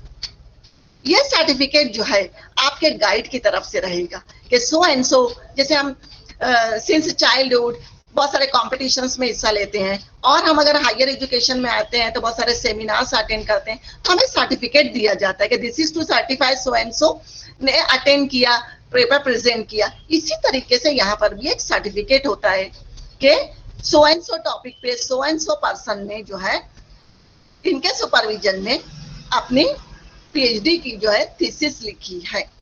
तो ये गाइड की तरफ से सर्टिफिकेट होता है, और उसके बाद जो है राइट में गाइड का नाम होता है, उसका स्टैंप होता है, साइन होती है, और लेफ्ट में जो है प्लेस और डेट आना चाहिए, प्लेस और डेट। सर्टिफिकेट का आपका पेज हो गया। उसके बाद डिक्लेरेशन, डिक्लेरेशन आपकी अपनी जानिब से होता है। आप डिक्लेयर कर रहे हैं कि ये थीसिस का ये नाम है, आपने इनके अंडर में किया, और इसमें जो भी फैक्ट्स है आपने दिए हैं वो जो है एक्चुअल है, फैक्चुअल है, और इस पर जो है किसी भी किस्म का ऑब्जेक्शन हुआ तो हम खुद जिम्मेदार रहेंगे। ऐसा डिक्लेरेशन आपको देना रहता है। तो ये रिसर्च स्कॉलर देता है, और राइट में ये रहता है रिसर्च स्कॉलर का नाम, उसकी साइन, और लेफ्ट में प्लेस और डेट रहता है। तो आपको डिक्लेरेशन देना जरूरी है। फिर एक्नॉलेजमेंट। एक्नॉलेजमेंट जो है actually it is a thank letter है। क्या आपने किसकी ब्लेसिंग से ये सब लिखा, आपने जो लाइब्रेरी और इंटरव्यू के लिए आप गए होंगे, डाटा कलेक्शन के लिए गए होंगे, आपने अपने गाइड है, टीचर्स है, आपकी फैमिली ने भी आपको बहुत सारा टाइम दिया होगा कि नहीं हम घर का काम कर लेते हैं, आप अपना रिसर्च वर्क कंटिन्यू कीजिए। ऐसा जो है कोई टेक्नीशियन होगा आपकी टाइपिंग के लिए, ऐसे तमाम लोगों को जो है सिंसियर थैंक्स जो है वह एक्नॉलेजमेंट में दिया जाता है। It's a letter of gratitude and it's a letter of thanks. Acknowledgement में आपको ये बताना है। उसके बाद जो है एब्स्ट्रैक्ट। एब्स्ट्रैक्ट में आप अपनी थीसिस में का टॉपिक क्या, उसमें क्या पाया, उसे एक एब्स्ट्रैक्ट की शक्ल में प्रेजेंट कर दीजिए। उसके बाद जो है कंटेंट आता है। कंटेंट में जो है, कंटेंट में से इंडेक्स, उसमें चैप्टर 1 पे क्या है, चैप्टर 2 क्या है, chapter 3, chapter 4, chapter 5, chapter 6, chapter 7, ऐसा पूरा इंडेक्स। चैप्टर 1 जो है उसके बारे में भी जो है उसके सब पॉइंट्स आ सकते हैं, चैप्टर 2 के भी सब पॉइंट्स आ सकते हैं। इस तरीके से आप कंटेंट या इंडेक्स का पेज लिख सकते हैं, अरेंज करेंगे।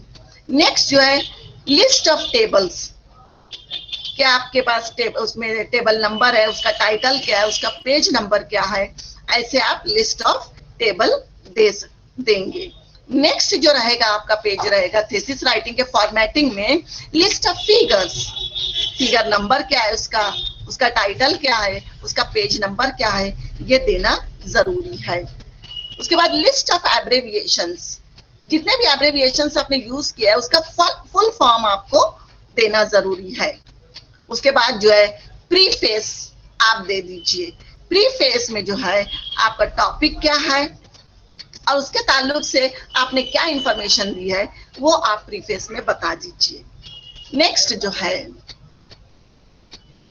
आपका जो है यहां तक जो है आपका वो हुआ, और इसमें जो आपको पेज नंबर देना है वो सारे रोमन वर्ड्स में रहेंगे और A4 साइज पेपर तो रहेगा, तो उसका लेफ्ट जो मार्जिन रहेगा वो 1.5 का रहेगा। उसके बाद राइट है, टॉप है, बॉटम है, ये 1 इंच के रहेंगे। और उसमें क्या क्या फॉन्ट साइज है L discuss later on in detail. अब आप मेन बॉडी पर आ गए, बॉडी ऑफ योर थीसिस, तो उसकी फॉर्मेटिंग कैसे रहेगी। अब आप यहाँ से मेन चैप्टर 1 आपने इंडेक्स में दे दिया है, अब आप उसी चैप्टर के बारे में डिटेल में इंट्रोडक्शन।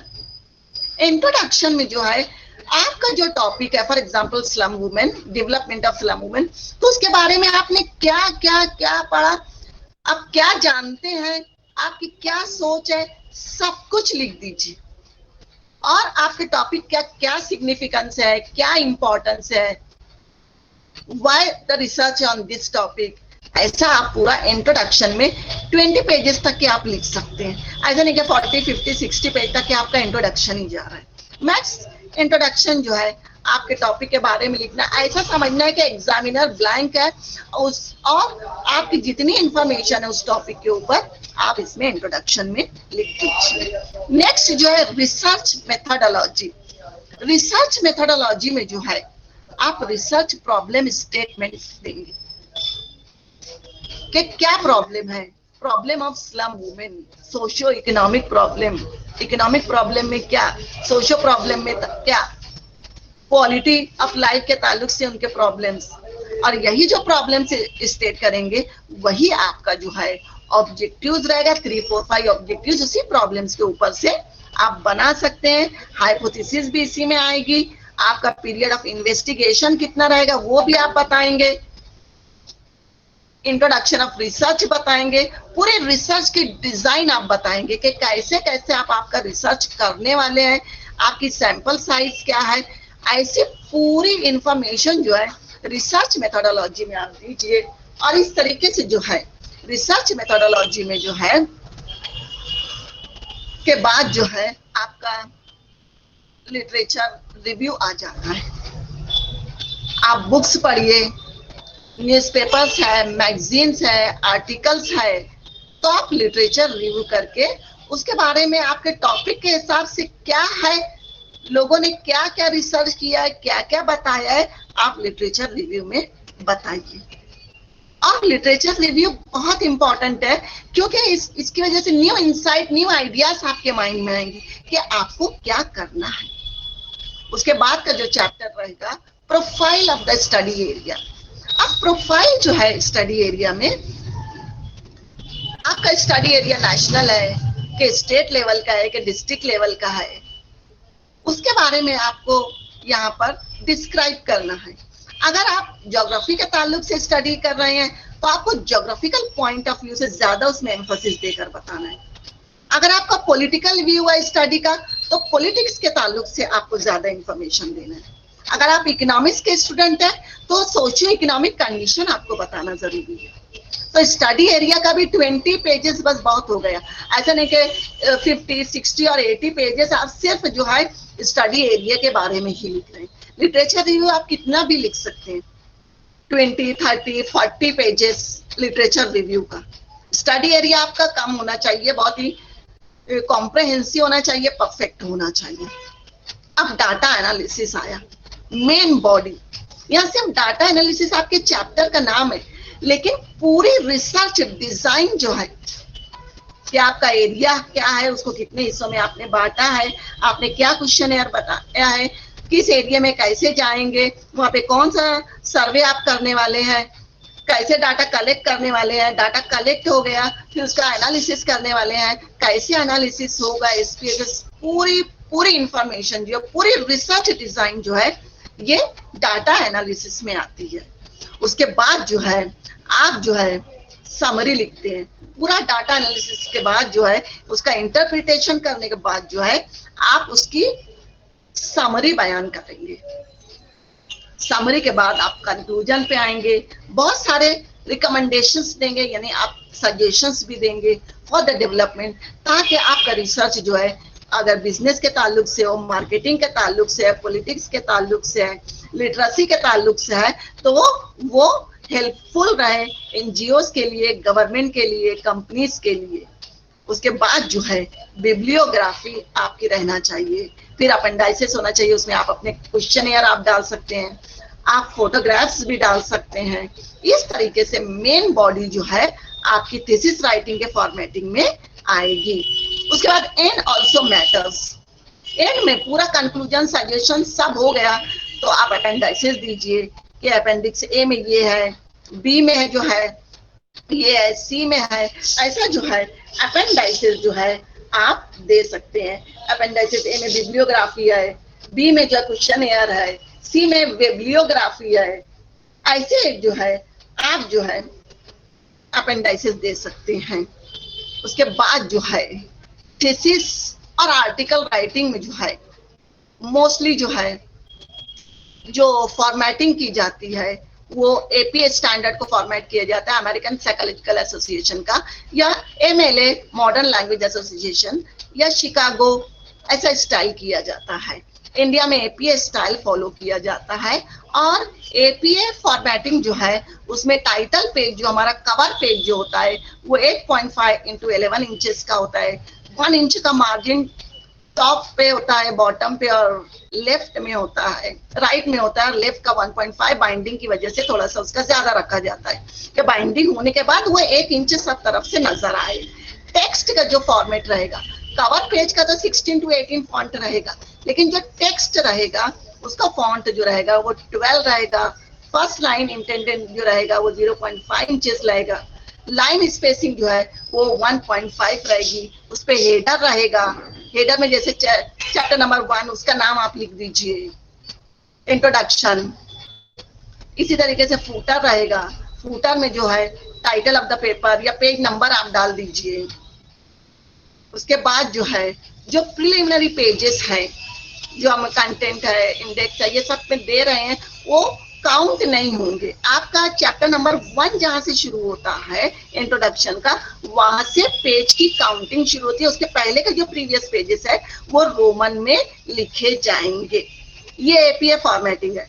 और इस फॉर्मेट को आपको फॉलो करना है the moment you are writing your thesis. अगर आप फॉलो नहीं करते हैं और अपने हिसाब से 12 पॉइंट डाल के ये रूल्स रेगुलेशन को फॉलो किए अगर आप सबमिट कर देते हैं तो आपकी थीसिस आपको वापस दे दी जाएगी। और आप जिस यूनिवर्सिटी से कर रहे हैं अगर आप उसकी वेबसाइट पर भी जाएं तो थीसिस की फॉर्मेटिंग का क्या स्टाइल है उसकी भी डिटेल्स आपको मिल जाती है। और अगर आप एक पर्टिकुलर पेज में है तो हेडिंग 1, 2, 3, 4, 5 जो रहेगी उसका क्या रहेगा, क्या स्टाइल रहेगा, ये भी आपको पता रहना चाहिए कि हेडिंग 1 जो रहेगी वो सेंटर्ड रहेगी, बोल्ड फेस रहेगी, टाइटल केस रहेगी। हेडिंग 2 जो रहेगी वो फ्लश लेफ्ट रहेगी, बोल्ड फेस रहेगी, टाइटल केस रहेगी। इस तरीके से जो है हेडिंग्स भी आपको कैसे देना है, इसमें आपको एक पर्टिकुलर फॉर्मेट और स्टाइल को फॉलो करना है। अब टेबल्स जो है या जो फिगर्स जो है उसके जो भी कैप्शंस आप देंगे वो इटैलिक्स में होना चाहिए, सिंगल स्पेस होना चाहिए और जो मेजर वर्ड्स रहेंगे वो कैपिटल होना चाहिए। ऐसा नहीं हम लिख सकते table about, table below. Table number आपको देना जरूरी है, उसका नाम क्या है ये देना जरूरी है। इस तरह कोटेशंस देना है। 40 वर्ड्स और मोर का अगर है आपका कोटेशन तो वो ब्लॉक फॉर्मेट में होना चाहिए और उसका इंटेंडेंट जो होना चाहिए ½ इंच होना चाहिए। उसके बाद जो है रेफरेंसेस अगर आप दे रहे हैं लिटरेचर रिव्यू में या थीसिस राइटिंग की बॉडी में कहीं पर भी अगर आप रेफरेंस दे रहे हैं तो उसके लिए जो है फॉर्मेटिंग जो है एपीए स्टाइल जो है उसका जो है सबसे पहले आपको ऑथर्स नेम लिखने का है। फॉर एग्जाम्पल ऑथर का नेम मुकुंद, उसका इनिशियल एम, उसके बाद जो है date of publication, date of publish, कब वो पब्लिश हुआ 11/9/2001। टाइटल उस जो रेफर कर रहे हैं बुक या मैगजीन उसका टाइटल क्या है, इंडियन इकोनॉमिक एनवायरनमेंट। उसका लोकेशन क्या है of publisher, location of publisher new Delhi. उसके बाद जो पब्लिशर कौन है उसका मैकग्रोवर। रिट्राइव्ड फ्रॉम URL, अगर आप ऑनलाइन से ले रहे हैं तो फिर आपको www ऐसा आपको देना है। तो ऑथर्स नेम, उसके बाद उसका इनिशियल्स, फिर date of publication, title source, location of publisher, उसके बाद जो है पब्लिशर कौन है और ऑनलाइन है तो उसका आपको रिट्राइव्ड जो है वो देना रहेगा। उसके बाद नेक्स्ट जो है एप्लीकेशन, आपका टॉपिक है, 2 टॉपिक रह गए हैं, एक application of ICT in research और research ethics. Application of ICT in research में मोस्टली आईसीटी टूल्स जो आपको लगने वाले हैं तो टूल्स में आपको कंप्यूटर लगेगा, प्रिंटर लगेगा, लैपटॉप लगेगा, ऐसा जो भी हो। उसके साथ साथ जो है इंटरनेट है होना चाहिए आपके पास, वायरलेस नेटवर्क होना चाहिए, सेलफोन होना चाहिए, अदर कम्युनिकेशन मीडियम्स आपके पास होना बहुत जरूरी है the moment you are doing a research. उसके बाद उसका आईसीटी का आप यूज कहाँ कर सकते हैं, एप्लीकेशन कहाँ कर सकते हैं। प्री डाटा एनालिसिस के लिए आप कर सकते हैं, डाटा एनालिसिस के लिए कर सकते हैं, पोस्ट डाटा एनालिसिस के लिए कर सकते हैं। अब application of ICT in research pre data analysis, अभी आपका डाटा कलेक्शन नहीं हुआ है, अभी आप लिटरेचर रिव्यू पर हैं, आप इंट्रोडक्शन लिख रहे हैं, आपको प्रॉब्लम सेट करना है, आपको ऑब्जेक्टिव लिखना है, हाइपोथेसिस सेट करना है, ऐसे तमाम के लिए प्री डाटा एनालिसिस होता है। अब आपको लिटरेचर सर्च करना है तो शोध गंगा है, गूगल स्कॉलर है, MS एकेडमिक सर्च है, इन तमाम साइट्स पे जाकर जो है आप लिटरेचर रिव्यू कर सकते हैं। अगर आप गूगल सर्च में ऐसा रहता है कि गूगल सर्च इंजिन है, हम अगर एक टॉपिक डालेंगे तो उसमें 1000 से आ जाएगा, लेकिन अगर आप गूगल स्कॉलर में जाते हैं, शोध गंगा में जाते हैं तो उस पर्टिकुलर टॉपिक के जो बेस्ट रहेंगे सिर्फ वही आएंगे। इसी तरीके से आर्टिकल एंड थीसिस अवेलेबिलिटी आपको देखने का, कोई थीसिस आपको देखने का है, कोई आर्टिकल देखने का है, तो ऑनलाइन लाइब्रेरीज है। For example N-LIST, Springer, tech publications. So online libraries में एनलिस्ट भी बहुत अच्छी है। कोई भी कंटेंट आपको पर्टिकुलर सर्च करना है तो आप यही जो है ऑनलाइन लाइब्रेरीज जो है, स्प्रिंगर है, टेक पब्लिकेशन है, ये सब आप रेफर कर सकते हैं। डाटा अगर आपको कलेक्ट करना है तो आपने क्वेश्चन बना लिया, तो डिपेंड्स कि आपके पास लिटरेट पीपल हैं कि इलिटरेट हैं, या आप डायरेक्ट ऑनलाइन भेज देने वाले हैं, या आप खुद जाके करने वाले हैं। तो गूगल फॉर्म बहुत आसान तरीका है। गूगल फॉर्म पे आसानी से डाटा कलेक्ट हो जाएगा। सर्वे मंकी भी आप देखेंगे तो वो भी आपके लिए बहुत ही आसान रहेगा। नेक्स्ट जो है डाटा एनालिसिस। अब आपका डाटा कलेक्ट हो गया तो एमएस एक्सेल है, मतलब है, एसएएस है, एसपीएसएस एनालिसिस है, एटलस है। इसके जरिए जो है आपका डाटा बहुत आसानी से एनालाइज हो जाता है। आपको आपकी हाइपोथेसिस टेस्ट करने में बहुत ही आसानियां हो जाती हैं। एक्चुअली एमएस एक्सेल को कैसे यूज करना, मतलब को एसपीएसएस को, इसका खुद के लिए आपको ट्रेनिंग होना बहुत जरूरी है कि आप डाटा एनालिसिस के लिए कैसे एसपीएसएस को यूज करेंगे, एक्सेल शीट को कैसे आप यूज करेंगे। तो इसका खुद का है तो आपको ट्रेनिंग और इसके लेक्चर्स आपको सुनना जरूरी है। अब डाटा पोस्ट डाटा एनालिसिस में, अब डाटा कलेक्ट हो गया, उसका एनालिसिस हो गया, उस बेस पे आपने अपनी हाइपोथेसिस को टेस्ट कर लिया, उसका इंटरप्रिटेशन दे दिया, कंक्लूजन्स दे दिया, सजेशन दे दिया। अब उसके बाद रेफरेंसेस आपको डालना है, बिब्लियोग्राफी कंप्लीट करना है, तो ऑटोमेटिक हो जाएगा। आपको बहुत है तो सर्च करने की या आपको खुद अरेंज करने की मैनुअली जरूरत नहीं है। आप एक नोट ले लीजिए, मेंडले लीजिए, तो आपका रेफरेंस या बिब्लियोग्राफी आप जिस फॉर्मेट में चाहे वो ऑटोमेटिकली अरेंज हो जाता है। थीसिस या रिसर्च वर्क डिस्कशन अगर आपको करना है तो रिसर्च गेट है, academia.edu है, इसमें जो है आप अपनी थीसिस का पर एक डिस्कशन भी रख सकती हैं। लोग सजेशंस देंगे, आप भी किसी की थीसिस पर डिस्कशन कर सकती हैं। उसके बाद प्लेगरिज्म डिटेक्शन जो है ये भी बहुत अहम चीज है, क्योंकि 10% तक के तो ठीक है, लेकिन उसके आगे जैसे जैसे प्लेगरिज्म बढ़ता है आपकी थीसिस जो है वो अनरिलायबल हो जाती है। तो उसके लिए जो है आप ग्रामरली है, डुप्लीचेकर है, तो नितिन है, ऐसा जो है प्लेगरिज्म के जो है सॉफ्टवेयर जो है वो यूज करके अपनी थीसिस सबमिशन से पहले जो है आप चेक कर सकते हैं। आपके आर्टिकल आपने जो लिखे हुए पब्लिकेशन के लिए आप चेक कर सकते हैं कि उसमें प्लेगरिज्म का कितना एलिमेंट है।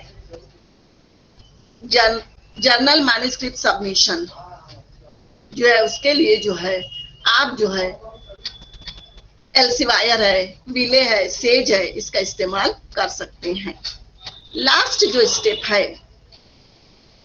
Research ethics. रिसर्च में भी हमें बहुत ढेर सारी एथिक्स का ध्यान रखना है। फॉर एग्जांपल जो भी हम इंफॉर्मेशन, जो भी डाटा कलेक्ट है वो कॉन्फिडेंशियल होना चाहिए, किसी पर्टिकुलर पर्सन का नाम नहीं आना चाहिए। तो कॉन्फिडेंशियल, वॉलंटरीली, इन्हें बहुत हैप्पीली हमको है तो रिसर्च का काम करना है। अगर हमारे साथ कोई असिस्टेंट है, कोई टेक्नीशियन है, अगर वो विड्रॉ करना चाहता है तो उसे फुल फ्रीडम होना चाहिए कि यू मे गो नाउ। और इसी तरीके से no harm to researcher, publication के बाद भी जो है रिसर्चर को कोई हार्म नहीं होना चाहिए, या ड्यूरिंग द रिसर्च जो है वो जिन प्लेसेस पे जा रहा है वहां पर भी उसे किसी किस्म का हार्म नहीं होना चाहिए। उसके बाद जो है आर्टिकल जो है वो भी मिनिएचर पिक्चर जो है हमारे थीसिस की है। उसके बाद जो है सारी इंफॉर्मेशन आपके सामने जब हो गई है तो that you are ready to shoot, set and go। आपने एक अच्छा रिसर्च प्लान बना लिया, उसे एक स्टैंडर्ड वे से लिख दिया, अब आप उसे सबमिशन के पोजीशन में, उसका प्रेजेंटेशन देने की पोजीशन में आ गए हैं। और रिसर्च जो है आप ऐसा उसे बर्डन लेकर हम नहीं कर सकते। लाइक एंजॉयमेंट होना चाहिए, एक फन होना चाहिए, तो आप एंजॉय भी करेंगे, नई चीजें भी देंगे, और आप जो है आपको जो है इसमें बहुत ही गुड और पॉजिटिव रिजल्ट्स भी मिलेंगे। Thank you very much ma'am. Sir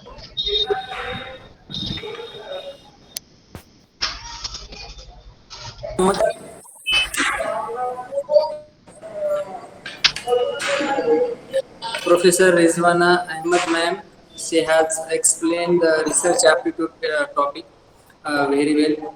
She has given in detailed explanation of all the concepts, and with examples she has elaborated the concepts and in detail topics of this first paper as she has explained.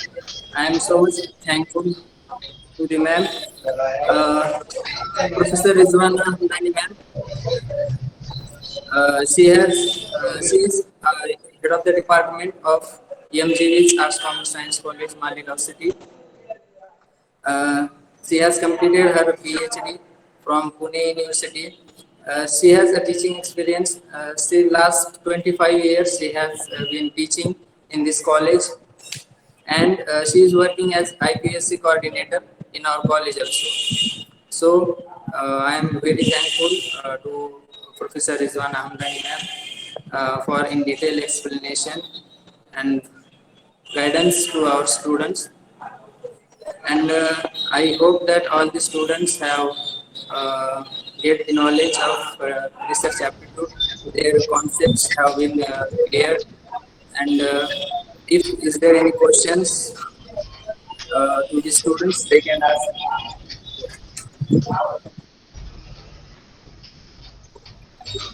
So the forum is open for all the students. If there is any query regarding this paper, research aptitude.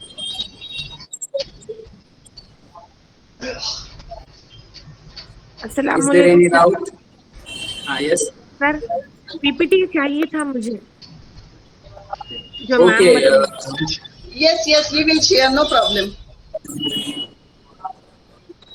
Ma'am will no share the doubt ma'am PPTs. कुछ भी doubt नहीं है बहुत बेहतरीन अंदाज में समझ में आया मैम बहुत बहुत जज़ाकल्ला Thank you, ma'am.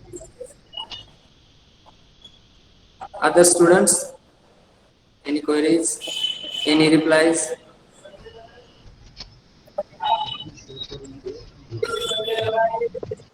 Thank you, ma'am, for the guidance, ma'am. Thank you very much.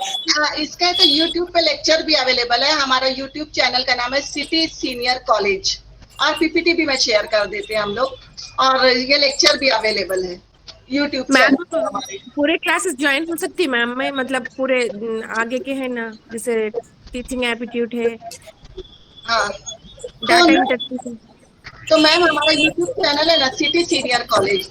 आपको जब भी टाइम मिले आप थोड़ा थोड़ा भी सोच सकती हैं. ठीक है ma'am Ma'am, please The share the link. students, और सारे टॉपिक्स अपने शेड्यूल पर होने वाले हैं ma'am.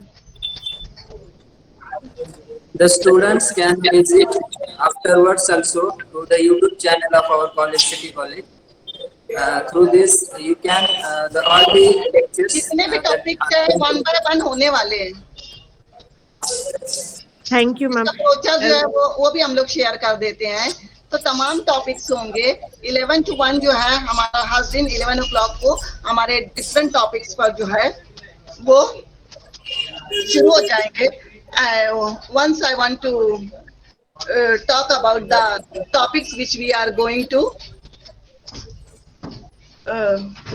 discuss in this 10-day series. You We may will upload. no. Let them watch, sir. The topics are the date and time.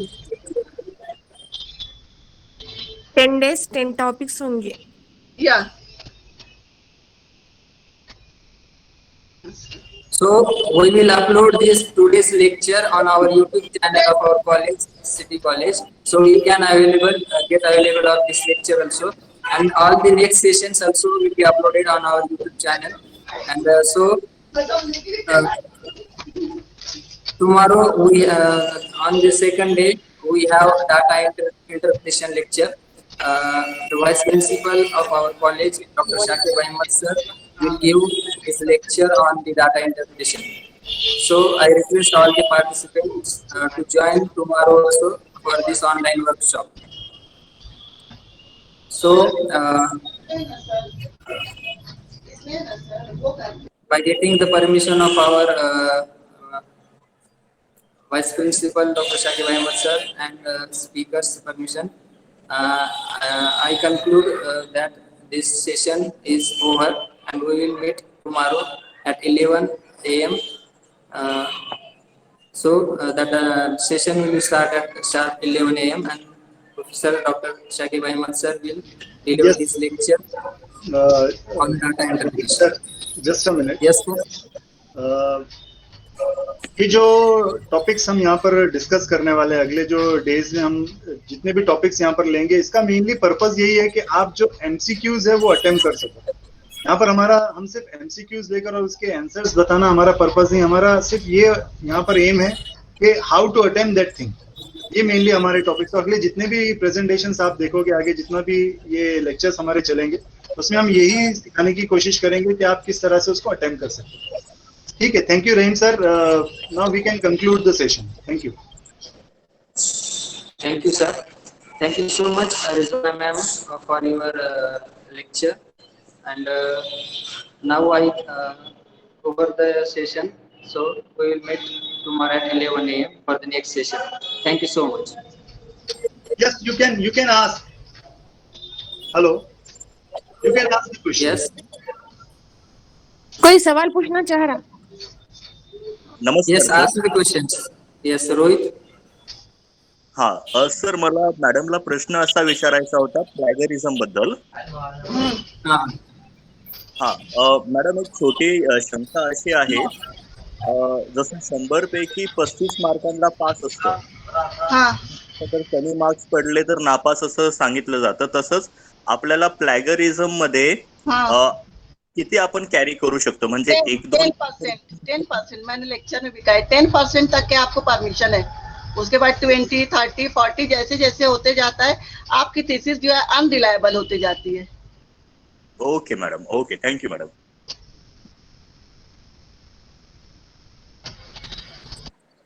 Any other student have any queries?